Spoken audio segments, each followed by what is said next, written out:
All right, so quick Canva tutorial for those of you that decide to go the Canva route. Now, here on Canva, it's 100% free if you don't want to grab Photoshop and Lightroom. I would recommend that you do, though.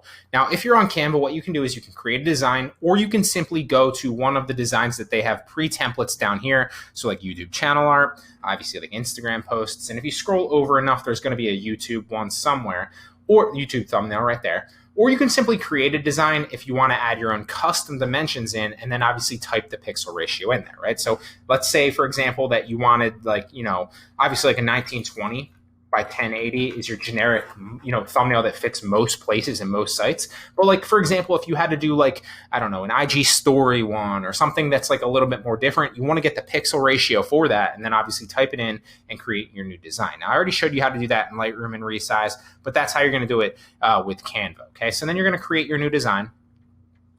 And same thing, right? So if we go up to uploads, they already have selected thumbnails or photos in here and elements, some text and some stuff that you can add for backgrounds. Now you can obviously add a background layer here if you want. You can also fill it with a background color, or you can add a picture just like I showed you with Lightroom, okay? So we already have that picture from our downloads that I showed you before. So we're gonna upload an image into our photo. And keep in mind too that now because we created those custom dimensions for 1920 by 1080, we have the actual thumbnail already sized that we can just drag out to our pixel ratio. So if we go to downloads really fast, here's the original photo that we grabbed. And here's the one that we updated in Lightroom. So we want to grab the original one so I can show you how this looks, okay?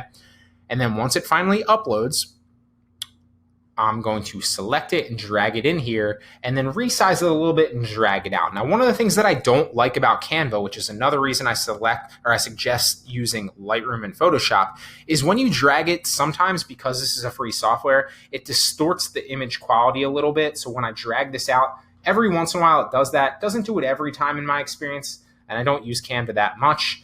But every once in a while it does distort the image quality that you're going to see. So there we go. Same thing roughly. I'm going to, if we double click it and we drag it over a little bit, because that looks like it's where the focus is on that picture, and we hit OK. There we go. So now we have a 1920 by 1080, same rough background image, but we need to brighten it, okay? So if we select the picture now, right, and you click on the actual image and you come up here to adjust, then you can obviously drag the contrast, same thing as Lightroom. It's not going to be as good, but it still will do its job. And remember, this is free. You can also adjust the saturation a little bit as well. And you can also tint it or, increase or decrease the brightness as you see fit, obviously depending on whether it's a bright or a dark photo, okay? You can also play around with the other ones, but the only ones that I've ever really used, I touched with tint a little bit, although I don't really recommend that you do that. It can look good on some pictures, but like I said, use it sparingly or it's gonna look too cartoonish. Really, all you really need to know is brightness is there if you need it, contrast and saturation, just like in Lightroom. Although one of the things that isn't in Lightroom is the actual, you're not gonna have the vibrance option, okay? So let's say that we wanna just adjust the contrast a little bit. It's probably a little too much, and maybe the saturation just slightly, and then we're gonna hit enter, and that should, drag that.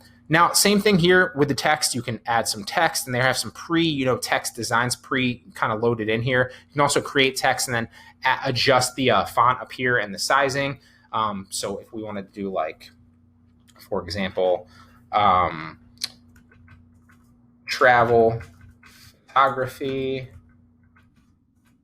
and then made simple. And then we drag that up.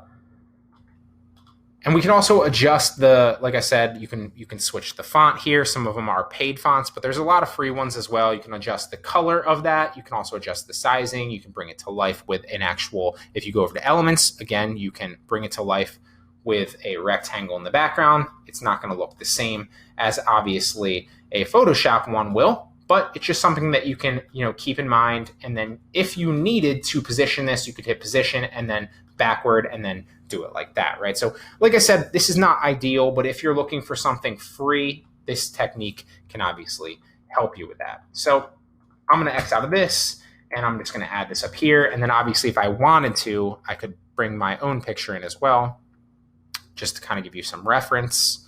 Go to important pictures, cut out to me. Let's add the suit one here.